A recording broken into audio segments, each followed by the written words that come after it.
Obrigado, Ana. Muito bem, retomando então os trabalhos da tarde do dia 8 de dezembro de 2020, passemos à apreciação então do item 24, conselheiro Carlos André, Prime Pack, Indústria e Comércio de Embalagens Limitada. Muito bem, presidente. Aqui é um lançamento de imposto de renda e contribuição social, né? Aqui a matéria é bastante pontual, né? Então, o lançamento de imposto de renda e contribuição, de acordo com regras do lucro presumido, né, em relação aos fatos jurídicos tributários nos seguintes trimestres. Primeiro a quarto trimestre de 2009 e primeiro trimestre de 2010. Né? Eu já adianto que no item 25, que é o próximo, né, você tem o restante do período de 2010 e o ano de 2011, mesma matéria. Muito bem. Em apertada síntese, segundo a autoridade fiscal, o contribuinte havia originalmente declarado corretamente em DCTF os débitos de IRPJ e contribuição social relativos ao período fiscalizado. Mas, em seguida, antes do procedimento fiscal, retificou tais declarações para zerar todos os débitos em questão. A fiscalização, então, cotejou os débitos originalmente apurados em DCTF com a escrituração fiscal, livros de entrada, saída e apuração do IPI e com as notas fiscais, uma vez que a contabilidade não foi apresentada. De acordo com a autoridade fiscal, os débitos de IRPJ e contribuição declarados nas DCTFs originais eram compatíveis com a escrituração fiscal e a documentação de suporte. Desta forma, constituiu-os de ofício por meio dos autos de infração. Foi um negócio bastante singelo. O contribuinte tinha feito as declarações lá, as DCTF, depois foi lá e zerou os débitos nas DCTFs, apresentou a retificadora. A fiscalização foi lá, olhou a escrituração, cotejou com os valores que tinham sido originalmente declarados em DCTF e lançou no auto de infração. É isso a matéria. Muito bem. A fiscalização considerou que a retificação de todas as DCTFs no período para zerar os débitos em questão configurava conduta dolosa a justificar a qualificação da multa de ofício para 150% e dar aso à lavratura de representação fiscal para fins penais. Também foi atribuída a responsabilidade solidária pelos créditos tributários, nos termos do artigo 135.3 do CTN, à sócia administradora, higienizada, uma vez que esta figurou como responsável pela apresentação de parte das DCTFs retificadoras. A contribuinte tomou ciência do auto de infração e dos anexos e, resignada, apresentou impugnação. Aí eu destaco aí a síntese feita pela autoridade julgadora de primeira instância. Então, apresentou-se impugnação, contrapondo-se em substância as DCTFs retificadoras teriam sido transmitidas sem autorização e conhecimento da empresa, de sorte que não haveria falado em fraude de sua parte. A fiscalização não teria demonstrado a intenção da empresa de frustrar a inscrição dos débitos em dívida ativa, tampouco teria demonstrado quais receitas teriam sido auferidas no período objeto da autuação. Então, a argumentação da empresa é essa, que não foi ela que apresentou essas DCTFs retificadoras que zeraram os débitos de imposto de renda e contribuição social. A impugnação foi julgada improcedente, está aí a ementa do acordo. A responsável solidária, apesar de também ter tido ciência dos autos de infração lá em novembro de 2013, somente em julho de 2014 apresentou impugnação ao termo de sujeição passiva solidária. Em relação à devedora solidária, a unidade da RFB emitiu o termo de revelia de folha 639. A contribuinte, inconformada com a decisão de piso, interpôs recurso voluntário.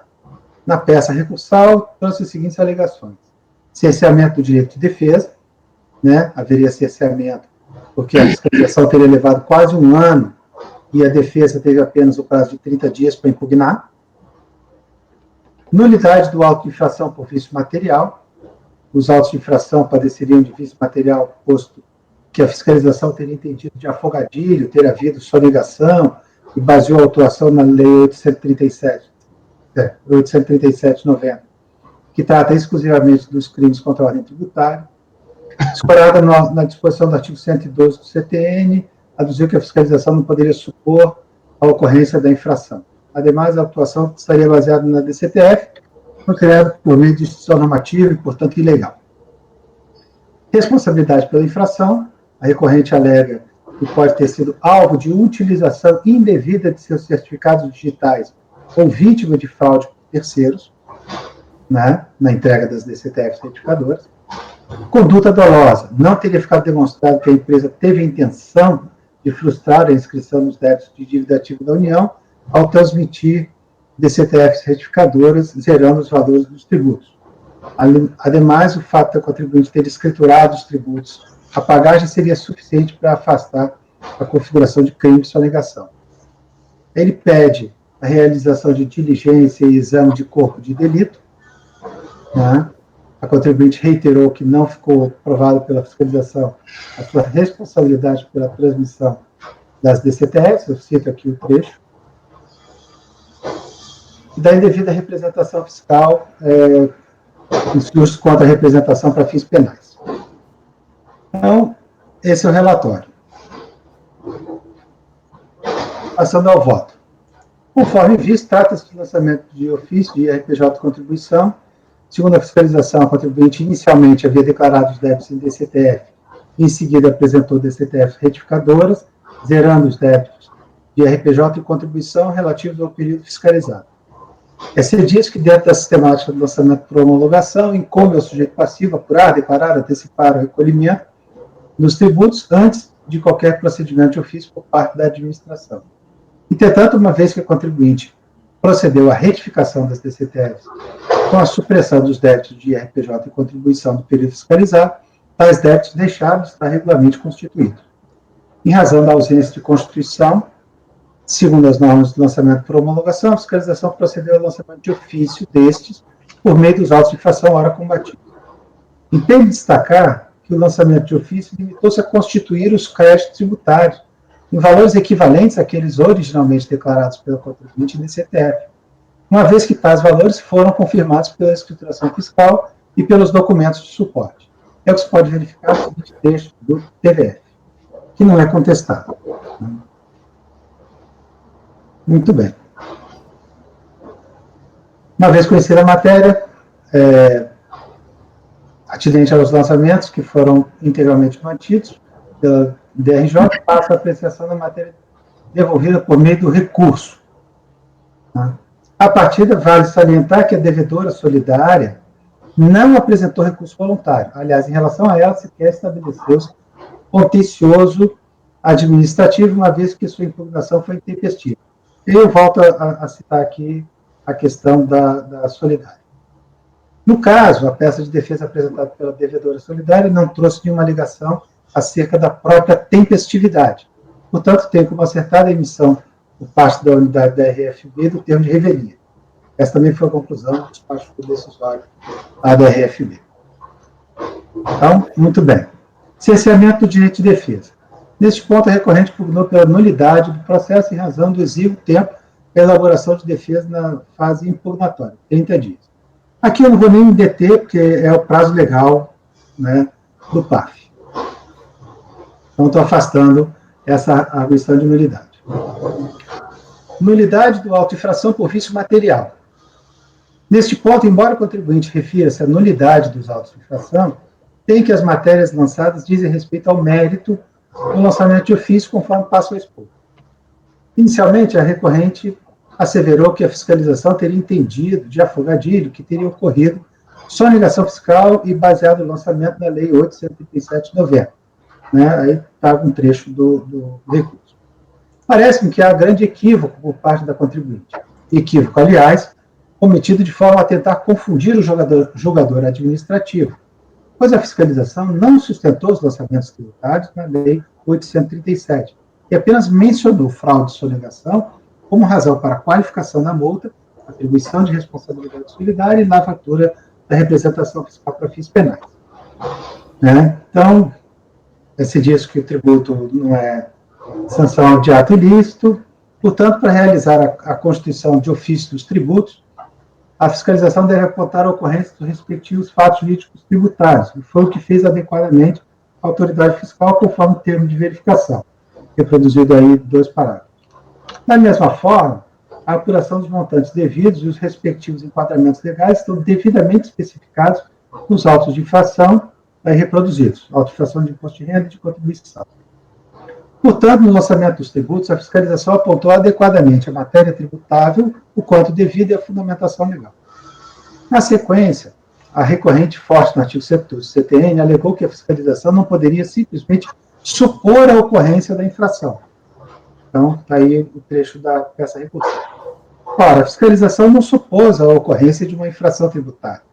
A autoridade fiscal logrou comprovar, para além de qualquer dúvida razoável, que a contribuinte auferiu renda no período fiscalizado e que os respectivos créditos tributários de imposto de renda e contribuição social haviam sido zerados por meio das DCTFs retificadoras. Portanto, a fiscalização tinha o dever de efetuar o lançamento de ofício. De outra forma, não restariam constituídos os créditos tributários aos quais a Fazenda Pública tem direito em decorrência dos fatos jurídicos tributários anteriormente mencionados.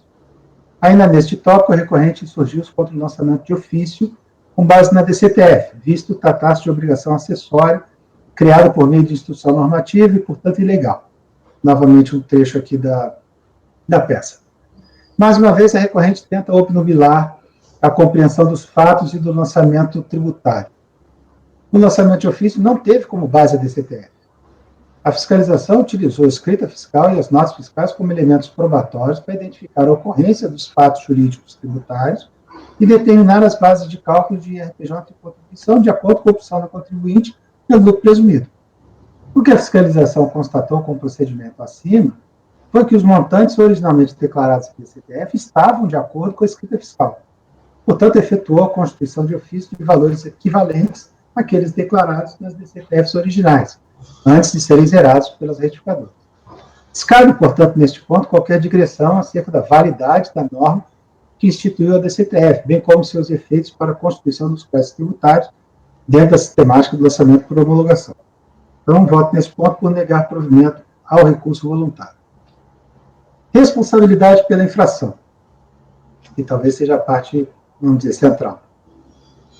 Ao longo de toda a peça recursal, bem como na impugnação, a contribuinte lança dúvidas acerca da responsabilidade pela apresentação das DCTF retificadoras, que zeraram os débitos de imposto de renda e contribuição de todo o período fiscalizado. São meras alegações genéricas para as quais a contribuinte não apresenta qualquer elemento de prova que possa, mesmo que de forma indiciária, lhes dar suporte. É o que se verifica nos seguintes trechos do recurso voluntário, aí reproduzido. Para dar suporte às alegações genéricas, a contribuinte, de forma singela, argumenta que não faria sentido ela própria zerar os débitos de imposto de renda e contribuição por meio das DCTFs retificadoras. Tem mais um trecho. A fiscalização, por sua vez, logrou demonstrar que as DCTFs retificadoras foram apresentadas pelos sócios da contribuinte, conforme registro nas bases de dados da RFB. Vai reproduzir. Quanto aos aspectos de segurança para a entrega da DCTF retificadora, vale lembrar as palavras da autoridade julgadora de piso, já abordou essa matéria. Né? No mesmo diapasão, vale ressaltar que a entrega da DCTF original ou retificadora exige assinatura digital, com a utilização de certificado digital válido, conforme previsão da INRP 903 de 2008. Está aí transcrito o artigo 6º. As DCTF em questão foram, portanto, assinadas pelos sócios, apontados pela fiscalização, não havendo qualquer indício que infirme tal assertivo. A meu sentir, a contribuinte busca lançar ao vento alegações absolutamente infundadas, sem qualquer elemento de prova, tão somente para obstruir o andamento do processo e a eficácia da cobrança dos tributos, são efetivamente devidos em razão da ocorrência dos fatos jurídicos tributários apontados pela fiscalização. O intuito é simplesmente permanecer postulando ad infinitum a realização de complexas e desnecessárias diligências e alegando cerceamento do direito de defesa. Veja-se que a contribuinte não logrou apresentar sequer um início de prova, mesmo que indiciário, que possa dar alguma sustentação à alegação de que não seria responsável pela apresentação das DCTF retificadoras. não vislumbra, sem qualquer motivo, para ter dúvida acerca da responsabilidade da contribuinte pela apresentação das DCTF retificadoras.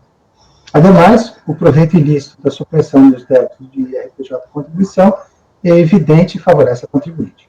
Portanto, neste ponto, voto por negar provimento ao recurso voluntário. Quanto à conduta dolosa, a resignação da contribuinte justifica-se porque a configuração da conduta dolosa de sonegação é elementar para a qualificação da multa de ofício, para atribuição de responsabilidade à sócia administradora e para a lavratura da representação fiscal para fins penais.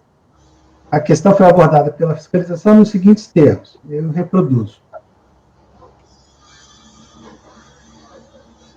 Inicialmente, é preciso dizer que, de fato, ao zerar os débitos de IRPJ e contribuição, declarados originalmente nas DCTF, a contribuinte impediu que estes pudessem ser efetivamente cobrados, com os procedimentos de cobrança e inscrição direta em dívida ativa da União, para, posteriormente, caso permanecesse exigível, vir a ser objeto de execução fiscal. É preciso lembrar que o crédito tributário precisa ser constituído em favor do sujeito ativo antes que se torne exigível e executável. Com a desconstituição dos créditos tributários de IRPJ e contribuição por meio das DCTF retificadoras, a contribuinte abortou tal processo de positivação. Por esta razão, como dito anteriores, foi necessário que a fiscalização procedesse ao lançamento de ofício. Todavia, no caso concreto, tal desconstituição dos créditos tributários por meio das DCTF não redundou de mero erro, conforme bem exposto pela autoridade fiscal. Dois são os pontos nevrálgicos para concluir pela conduta dolosa. Primeiro, as informações prestadas pela contribuinte nas DCTF retificadoras eram falsas. Ela havia desempenhado atividade econômica durante todo o período fiscalizado e auferido renda tributária. Isso está provado, além de qualquer dúvida razoável. Aliás, é digno de nota que a contribuinte não contesta que tivesse em atividade e que tenha auferido renda nos montantes apontados pela fiscalização. O segundo ponto é a reiteração do procedimento de zerar débitos por meio de DCTF retificadora. Como visto, tal foi feito nos 5 trimestres abarcados pelo presente processo. Mas não é só. Encontra-se sob minha relatoria, está pautado para julgamento nesta mesma reunião, o processo final 2013-47, que resultou do mesmo procedimento fiscal e trata exatamente da mesma matéria em relação aos trimestres 02-2010 a 03-2011. Reproduz trecho do TVF. Ou seja, a contribuinte apresentou à RFB informações falsas por meio das DCTFs retificadoras ao longo de 2009, 10 e 11. Tal reiteração, a meu ver, é suficiente para comprovar a conduta dolosa que foi apontada pela fiscalização. Assim, neste ponto, voto por negar provimento ao recurso voluntário. Em relação à multa qualificada, até pelo que eu acabei de ler, eu estou mantendo a qualificação da multa.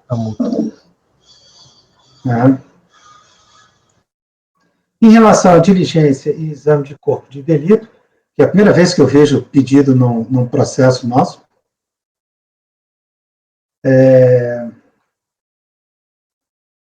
a recorrente pugnou pela conversão desse julgamento em diligência, nos termos anteriormente transcritos. Contudo, penso ser desnecessária a conversão em diligência, uma vez que considero comprovado, além de qualquer dúvida razoável, a responsabilidade da contribuinte pela apresentação das DCTF retificadoras, bem como a conduta dolosa de veiculação de informações falsas por meio das citadas DCTF. Então, por tudo que já expus, eu estou indeferindo o pedido de conversão em diligência. Quanto à representação para fins penais, isso e o arrolamento de bens, isso já é tratado nas súmulas CARF 28 e 109, né? Então, eu deixo de conhecer desses pedidos. Então, em conclusão, voto por afastar as preliminares de nulidade do auto de infração e, no mérito, por negar provimento. Faltou aqui indeferir a diligência.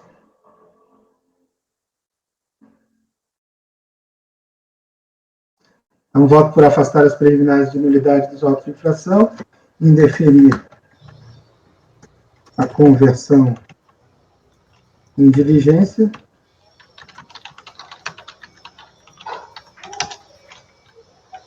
e no mérito por negar provimento ao recurso voluntário. Então, é como voto, presidente. Muito bem. Deixa eu só complementar aqui a proposta do voto, conselheiro. Só já tem.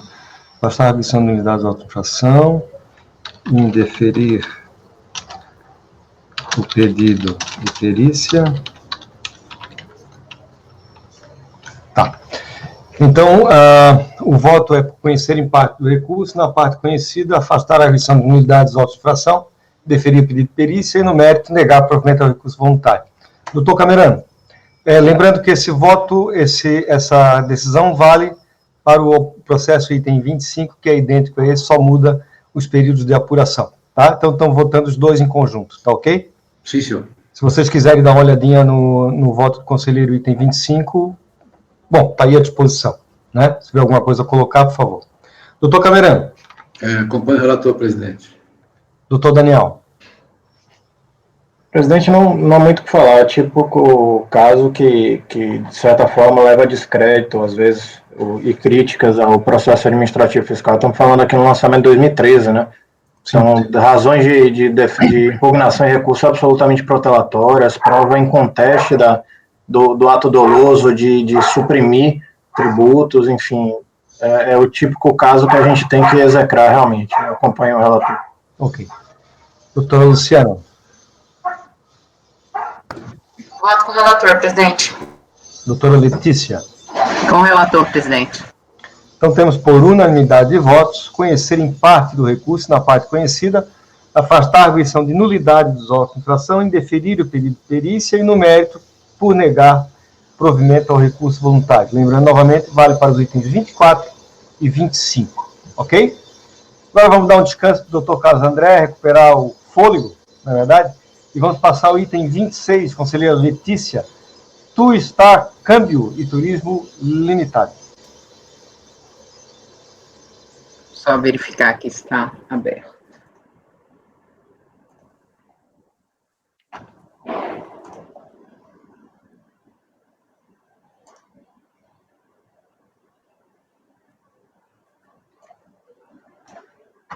Bom, trata-se de um caso de depósitos no ano calendário de 2002, omissão de receita, né? Foram lavrados em 8/8/2007, auto de infração de imposto de renda, PIS, COFINS e CSL.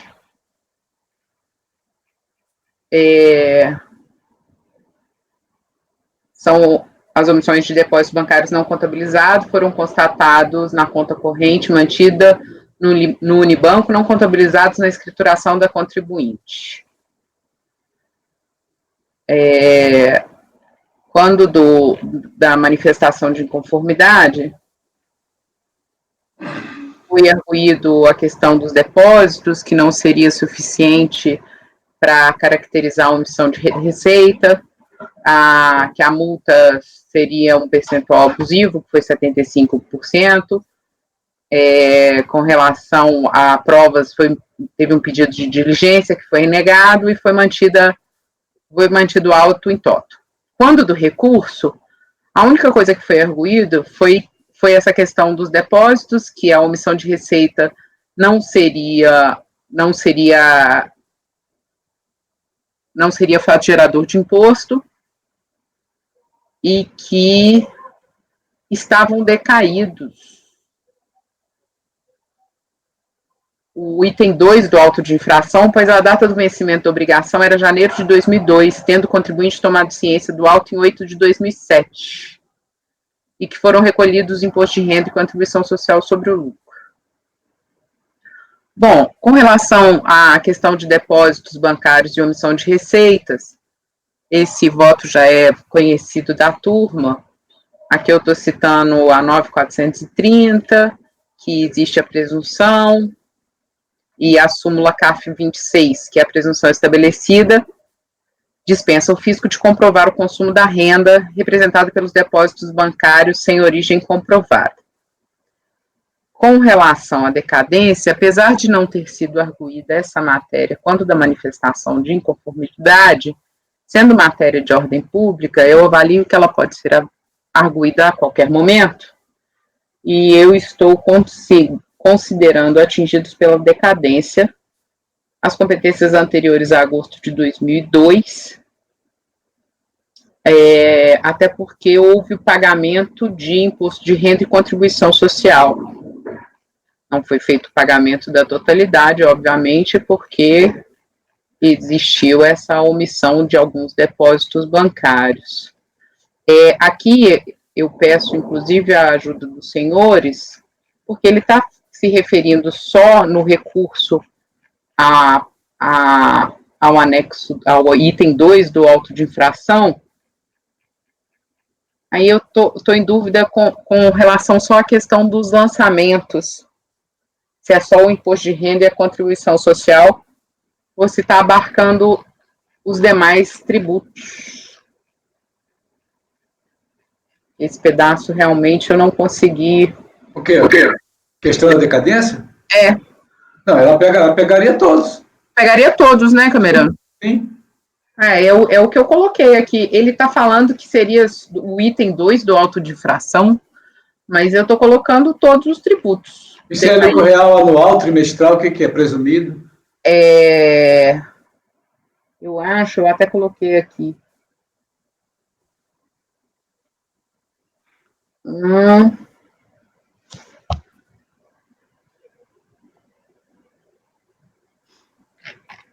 Eu coloquei no começo, eu acho.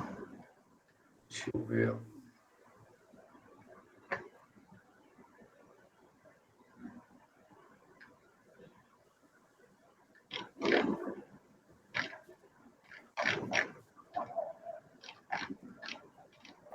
Agora, conselheira, você está incluindo aí agosto, me parece, e a intimação foi no início de agosto. Então, os que venceram no mês de agosto não estariam decaídos. Não foi em setembro, Daniel? Não, a intimação aqui, quer ver? É 8, tá certo. A intimação foi 8/8. Não, é julho. Então, até Julho. Janeiro a julho. 31 de julho. Pronto. Alterei aqui. Tem que ver só se é real anual ou trimestral, porque se for real anual é 31/12, né? O fato gerador. Eu acho que é mensal. Mas é mensal porque o próprio fato gerador indicado no auto de infração está mensal. É mensal. PIS e COFINS é mensal. O imposto de renda eu não sei, eu não tenho auto de infração aqui, eu não estou vendo. É mensal. Então é trimestral. Janeiro, fevereiro, março, abril, maio, junho. Então seria até junho, né? O imposto de renda.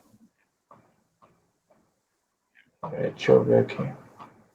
Eu tô tentando abrir aqui o processo para ver se eu... O lucro real anual vai lá pro fato gerador lá no final do ano, né?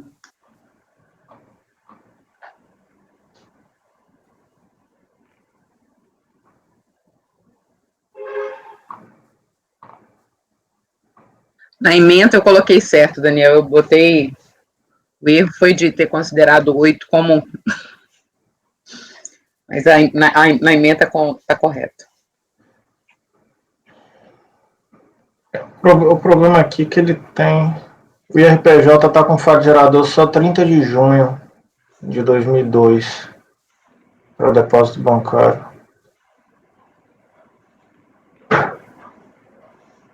Nota de infração?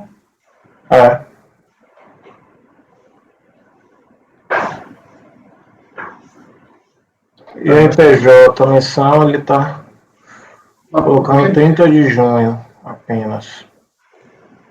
Já a CSL 31 de dezembro. Não, você pega ali no demonstrativo de apuração do auto-infração, logo no início do volume, página 6, você tem lá, período base 1/4 a 30/6 de 2002. Na 7, você tem 1/10. É trimestral, exato. Ele pegou apenas o último dia do trimestral. 30 de O imposto de renda e a contribuição é lucro real trimestral. Isso. Né? Então, tudo até junho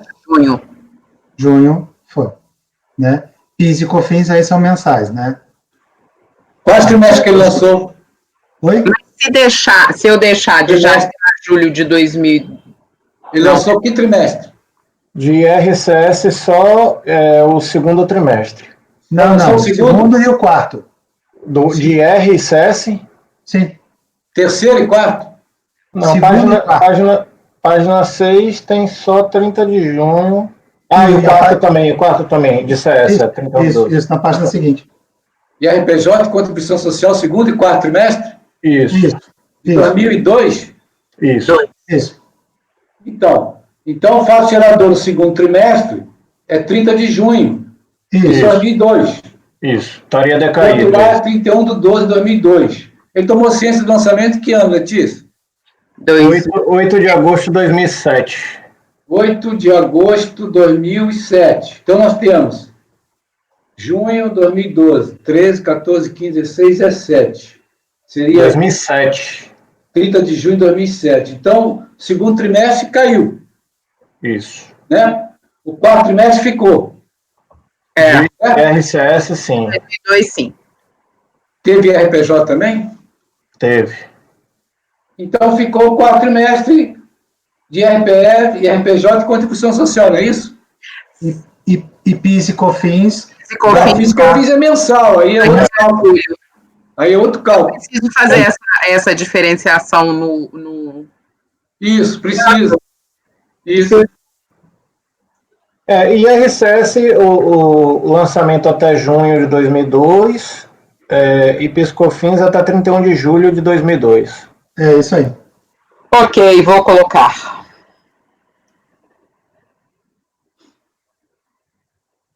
Engraçado lançar o segundo e quarto, não lançar o terceiro, né? Às vezes não teve omissão no...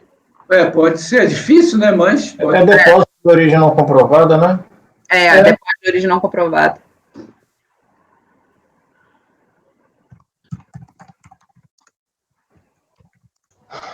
Muito bem, eu estava vendo o auto-inflação aqui. Porque empresa de turismo, Camarão, só tem grande faturamento aí em junho e final do ano, pô. Pode ser, deve ser isso mesmo. Aí são dos períodos que deve faturar mais aí. Pronto, alterei. Então é esse o voto, presidente. Só um momentinho.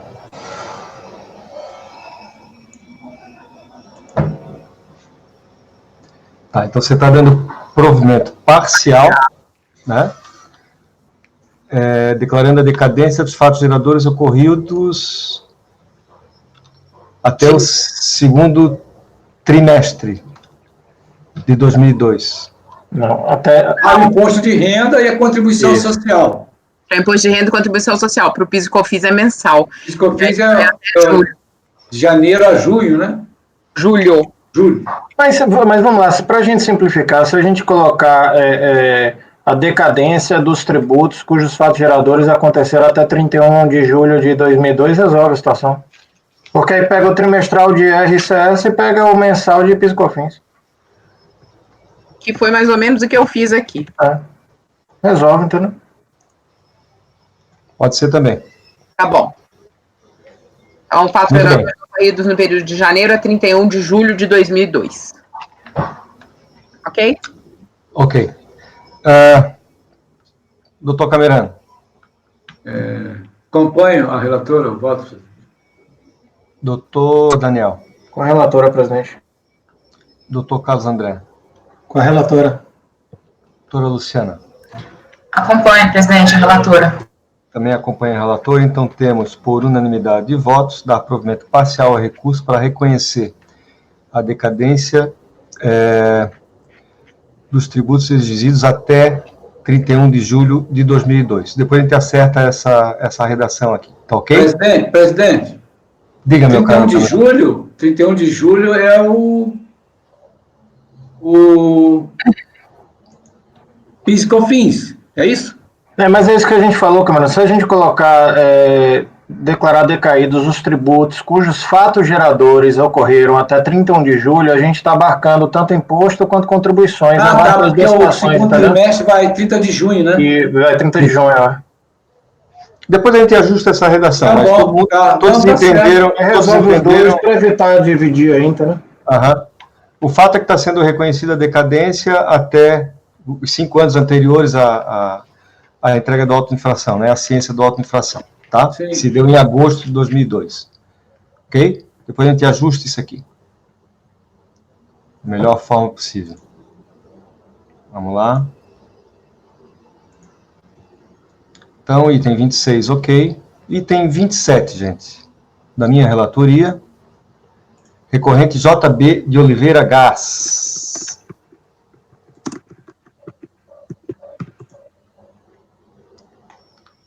Todos abriram aí?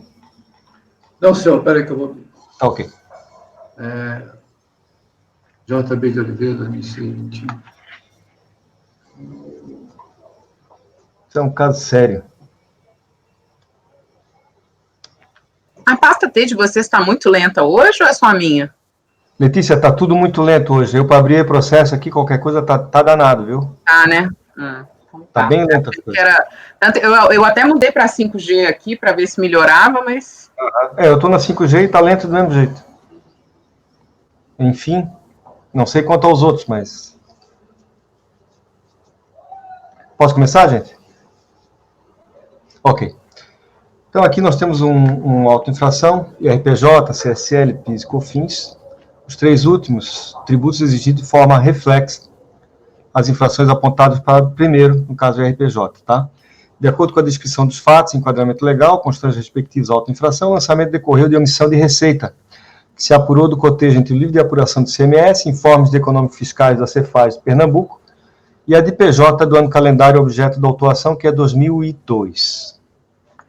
A recorrente apresentou impugnação, via folhas tais, alegando em apertada síntese o seguinte: não teriam sido observadas disposições dos incisos 3 e 4 do artigo 10 do decreto 70.235, que o índice de presunção do lucro utilizado na autuação teria sido incorreto, em vez de 8%, deveria ter sido utilizado 1,6%, que na apuração da omissão ter-se adotado o regime de competência, quando a empresa adota o regime de caixa, que não teriam sido excluídas da receita bruta, base da CSL, as devoluções e vendas canceladas, e que os autos de infração de PIS e COFINS não poderiam prosperar, pois que a receita não declarada diria respeito a produtos sujeitos ao regime de incidência monofásica ou substituição tributária.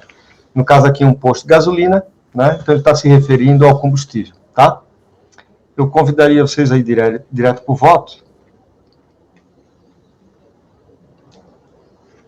E eu digo o seguinte: recorrente foi autuada por conta da apuração de emissão de receitas, caracterizada pela discrepância de valores declarados para o Fisco Federal e para o Fisco do Estado de Pernambuco. Isso é uma operação muito comum na Receita, a gente verificar aquilo que é declarado para o Fisco Federal e para o Fisco Estadual. Geralmente, quando a empresa ela cai nesse parâmetro aqui de seleção, ela declara muito menos para o Fisco Federal e declara o correto para o Fisco Estadual, né? Isso é muito comum. Aqui ele foi um pouquinho além. Ao verificar os valores constantes do livro de apuração de CMS, as informações unidas do Sistema de Informação Econômica Fiscais da Cefaz, Pernambuco, a fiscalização apurou receitas da ordem de 3.130.000, conforme demonstrativo de folha 18. Já na de PJ, apresentada à Receita Federal, relativamente ao ano calendário 2002, os valores informados a título de receita tributável foram de R$ 125.389, no total, ou seja, uma relação de apenas 4% dos valores declarados ao fisco estadual. Os R$ 125 mil declarados à Receita Federal, na linha 2 da ficha 14A, que é receita bruta sujeita ao percentual de 8%, resultaram na apuração de R$ 1.504,68 de IRPJ no respectivo ano calendário, devidamente compensados pela autoridade fiscal quando a lavratura do auto infração. Ao final, a fiscalização apurou IRPJ no valor de R$ 96.557, considerando a mesma forma de tributação adotada pela contribuinte, lucro presumido, e idêntico percentual de presunção informado para suas ínfimas receitas declaradas, 8%. Mais à frente eu digo por que e eu já vou adiantando, eu mantive essa forma de tributação, por que eu estou mantendo essa forma de tributação da forma como foi declarado pelo contribuinte. Bom, o recurso voluntário repetiu as razões já aduzidas na impugnação, todas enfrentadas pela autoridade julgadora ACOR. A primeira diz respeito à pretensa nulidade do auto-infração, pois, segundo a recorrente, a descrição dos fatos padeceu de vícios formais, caracterizados por afirmações que não condizem com a realidade da sociedade e não mantêm nexo de causalidade com o enquadramento legal informado nos autos. Palavras dela, né? Abaixo reproduz a descrição dos fatos constante do auto-infração.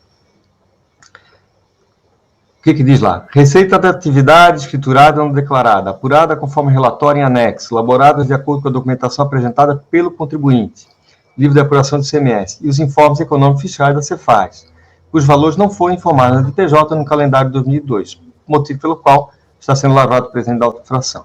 Aduz a recorrente que a afirmação da autoridade fiscal de que a receita de sua atividade não teria sido declarada não condiziria com a realidade dos fatos, pois a sociedade entregou tempestivamente sua DPJ, informando a base de cálculo presumida na ficha específica reservada para a informação, palavras da contribuinte.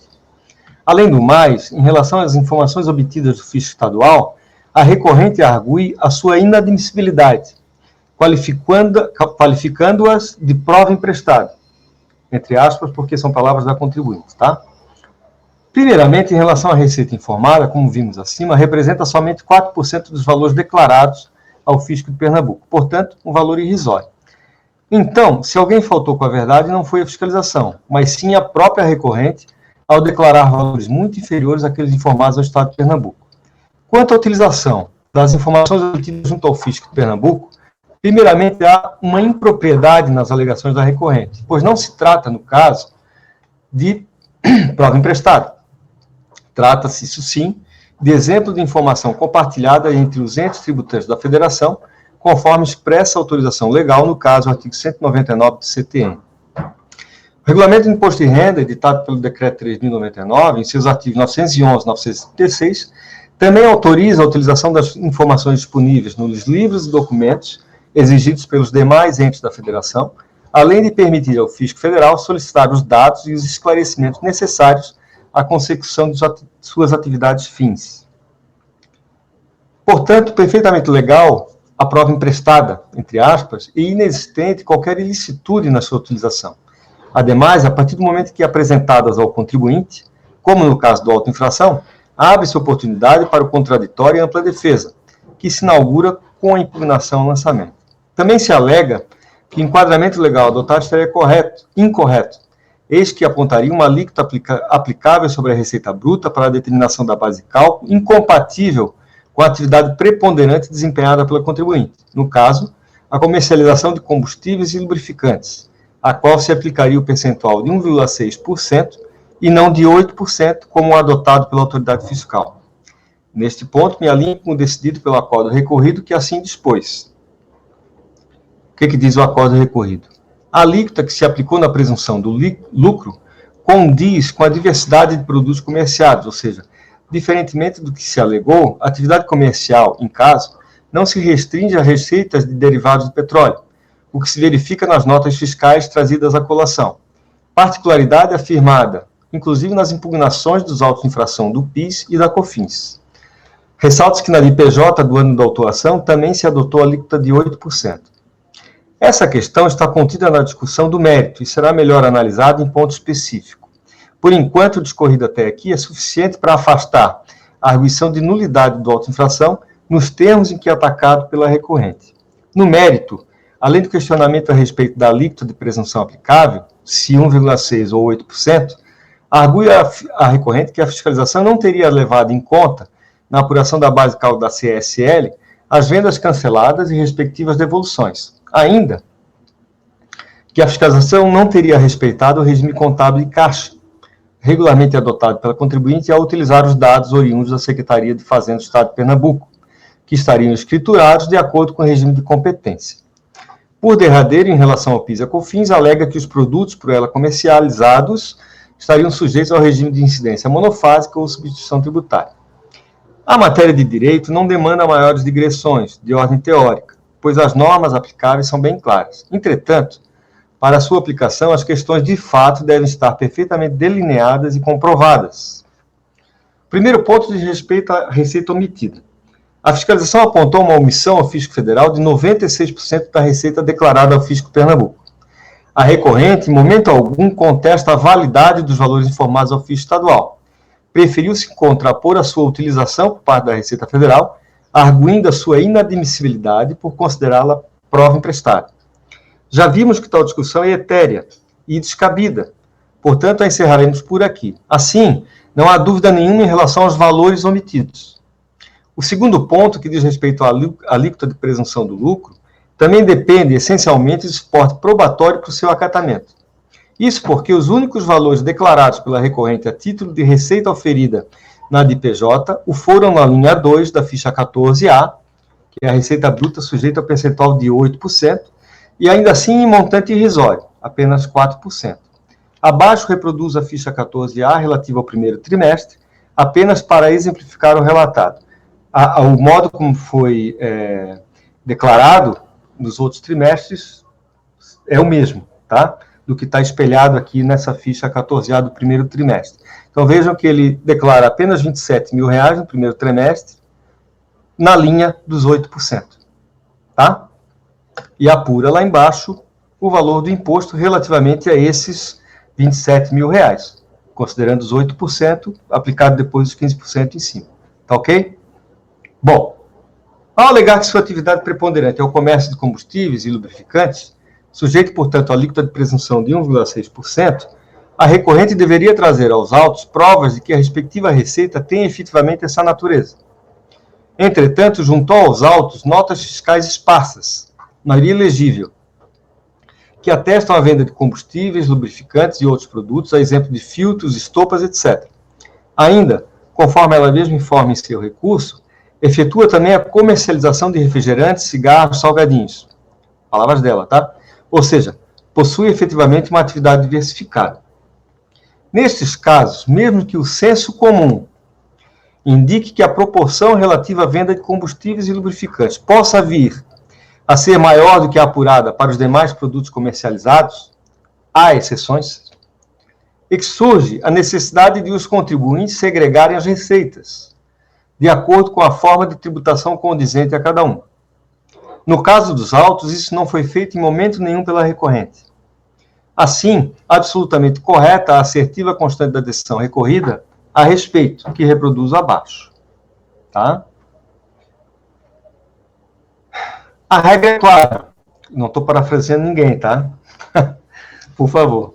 A regra é clara ao dispor que, no caso de atividades diversificadas, tributadas com base no lucro presumido ou arbitrado, não sendo possível a identificação da atividade a que se refere a receita omitida, esta será adicionada àquela que corresponder ao percentual mais elevado.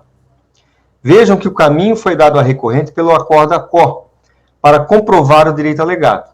Entretanto, passados mais de 14 anos desde a lavratura da autoinfração, não foram trazidos aos autos nenhum elemento adicional que possa esclarecer ou comprovar a estratificação da receita omitida, no sentido de dar-lhe o tratamento tributário aspirado pela recorrente. Portanto, nega o provimento ao recurso no que diz respeito à alíquota de presunção aplicável à receita omitida.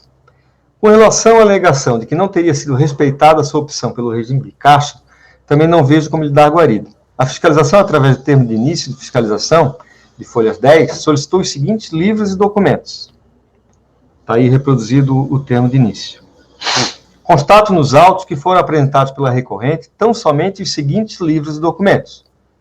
Aqui o termo de devolução. Tá? Termo de devolução, aliás, isso aqui é o documento, é a resposta da contribuinte entregando os documentos e abaixo o termo de devolução quando do encerramento da ação fiscal. Portanto, à vista dos poucos documentos postos à disposição da fiscalização, momente a falta de livro caixa, razão e diário, seria impossível a autoridade fiscal proceder de forma diferente, razão pela qual tais alegações reputam-se igualmente infundadas. Além do mais, nada foi efetivamente demonstrado nos autos a respeito de tais alegações. A contribuinte também alega que na apuração da CSL devida não teriam sido considerados pela autoridade fiscal as devoluções e cancelamentos de vendas. Entretanto, tais alegações se limitaram à retórica, haja vista que nada foi apresentado para sua demonstração.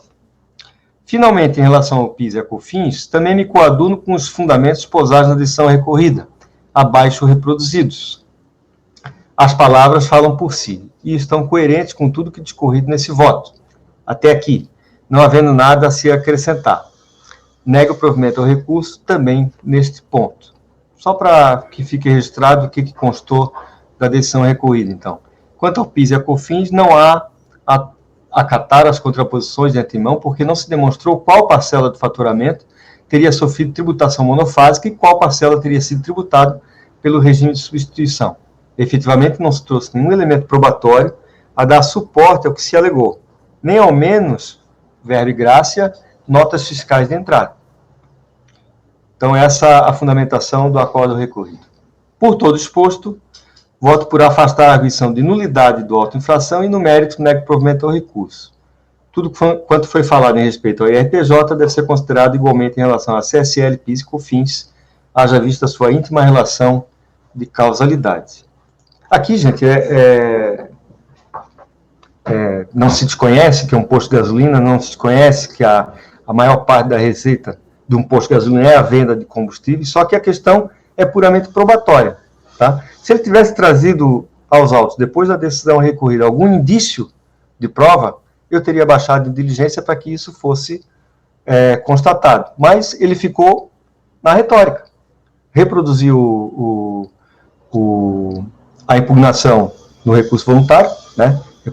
reproduziu no recurso voluntário as mesmas alegações da impugnação e não trouxe nada a mais. Tá? Então, não vi saída, não vi outra alternativa, senão manter o que foi decidido pelo acordo recorrido. Tá? Se alguém tiver alguma dúvida, podemos passar a votação, então? Estou camerando. Pois é, senhor presidente, né? Além disso, escamoteou aí 3 milhões de receita declarada ao fisco estadual, né? E o fisco federal colocou lá 20 e poucos mil reais, né? Quer dizer, não teve todas as oportunidades para se defender, para trazer alguma coisa, né? E não trouxe. Eu acompanho o relator, presidente. Doutor Daniel. O relator, presidente. Doutor Carlos. Acompanho o relator. Doutora Luciana. Acompanho. Doutora Letícia. Acompanho, presidente. Então, temos, por unanimidade, afastar a arguição de nulidade do auto-infração e, no mérito, negar provimento ao recurso. Vamos, então, ao item 28, conselheiro Daniel, recorrente Amador Consultores Associados Limitado. Com a palavra, relator. Presidente, é um caso de exigência de IR e reflexo por conta da diferença do percentual de presunção, tá, de lucro, aquele 16% para 32%. Eu vou citar aqui as razões de defesa da impugnação, manifestação de conformidade do contribuinte, até porque ele repete em sede de recurso voluntário. Tá? Ele alega que a fiscalização considerou a totalidade dos valores omitidos, como se renda fosse, a omissão, e considerou o percentual de 32%. Tá? O pouco que ele declarou, ele considerou 16%. Ele defende que teria direito a 16%. Alega ainda que a fiscalização havia equivocadamente considerado a totalidade dos valores omitidos como se renda fosse, quando deveria ter considerado apenas a metade dos valores. Ele alega que parte era despesa com terceirização de mão de obra, né, que a receita era a receita na despesa de outro, não era a receita própria, portanto não poderia ser tributado integralmente. A ilegalidade da alíquota de 32% diz que há um desrespeito ao princípio da igualdade, você tem atividades com presunções de lucro diferentes, né? Então, alegações quanto à constitucionalidade da norma, alega caráter confiscatório dos percentuais, alega ser confiscatória a multa, insurge-se contra a aplicação da Selic, insurge-se também contra a correção monetária, algumas questões que já são, inclusive, objeto de súmula. Apresentou manifestação de conformidade separado para CSL, COFINS e PIS, mas basicamente alegando a mesma coisa que ele alegou antes. Tá? Bom, A decisão da DRJ de Recife, em suma, ele diz que o contribuinte não logra comprovar o que alega, vale dizer que suas receitas são em realidade fruto de comissões e não da prestação de serviço. Não apresentou ao contribuinte qualquer elemento de sua contabilidade, muito menos qualquer contrato de prestação de serviço de mão de obra, por ela ser celebrado. Também não trouxe a contribuinte qualquer documento que comprovasse haver apropriação do que é receita de prestação de serviço dissociada do que é custo de serviço prestado, a chamada taxa de administração. Tá?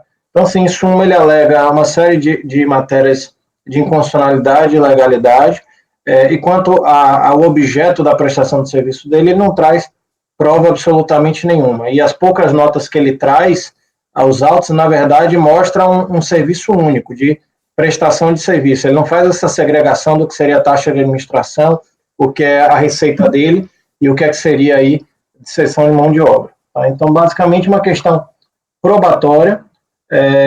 Tem uma petição dos autos posterior dizendo que não poderia ser intimada para pagar os débitos relativos ao auto de infração, porque está com a exigibilidade suspensa, então provavelmente quando ele recebeu a intimação do acordo, ele entendeu que já estaria sendo cobrado e estaria com suspensão de exigibilidade, nada relativo ao mérito.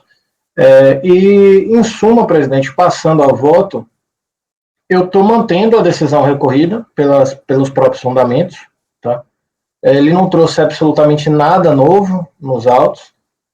As alegações dele são basicamente quanto à inconstitucionalidade e legalidade, quanto à questão da matéria em si, de que ele só tem de receita própria uma parcela, uma prestação, um percentual daquele valor das faturas. Ele também nada traz, não traz um contrato, as notas fiscais nada segregam, tá? A contabilidade não prova nada, então não tem muito o que falar nesse ponto aqui. Eu cito aí a decisão recorrida pelos seus fundamentos, passo aí em sequência, presidente, só para arrematar, mas cito aqui a decisão inteira, vou pedir vênia para pular, já que já é conhecida de todos. Entendo que a decisão recorrida está irretocável e deve ser mantida pelos seus próprios fundamentos. O recorrente não demonstrou nos autos a ocorrência de qualquer das hipóteses de nulidade previstas no REPAF, ele traz uma alegação genérica de nulidade. Por sua vez, questões atinentes à constitucionalidade ou aplicação de princípios constitucionais fogem da alçada de competência deste Tribunal Administrativo.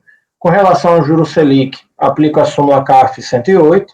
Quanto à necessidade de dedução do IR-fonte, como bem observado pela decisão recorrida, o contribuinte não trouxe nenhum comprovante de retenção. Ele alega que deveria ter sido retido o IR-fonte, mas não traz nada que comprove a retenção.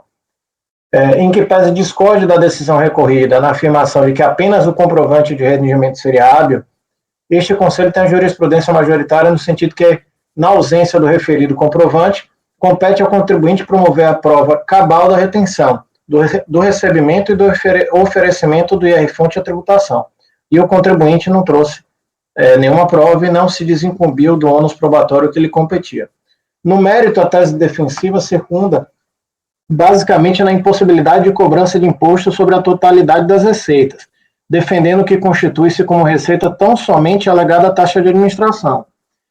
Ocorre que, além de não assistir razão à tese do contribuinte, como muito bem fundamentado pela decisão recorrida, ele sequer traz qualquer prova da alegada taxa de administração. Os documentos fiscais comprovam, ao contrário, que não havia qualquer segregação detalhada do que seria custo de mão de obra e custo de administração. Também não foi juntado nenhum contrato nesse sentido. Simplesmente o contribuinte não consegue provar absolutamente nada, trazendo alegações genéricas e vazias em um claro intuito procrastinatório. Com relação aos tributos reflexos, aplica-se a ele as mesmas razões decididas os demais, mantendo-se as exigências pelos mesmos fundamentos. E desta feita, nos termos da faculdade garantida pelo parágrafo 3º do artigo 57 do RCAF, adota a decisão da DRJ como razões de decidir, acrescidas das razões aqui expostas, e voto no sentido de afastar as preliminares e negar provimento ao recurso voluntário. E é como voto, presidente. Muito bem. Doutor Camerano. Acompanho o relator, presidente. Doutor Carlos André. Com o relator. Doutora Luciana. Voto com o relator, presidente. Doutora Letícia. Com o relator, presidente. Também voto com o relator, então temos por unanimidade de votos conhecer em parte do recurso para, na parte em que conhecido, afastar as preliminares de nulidade do auto infração e, no mérito, negar provimento ao recurso voluntário. É isso, né, Daniel? Muito bem. Então, senhores, com isso a gente encerra o período vespertino do dia 8 de dezembro de 2020. Eu pediria para a Janaína encerrar a gravação, por gentileza.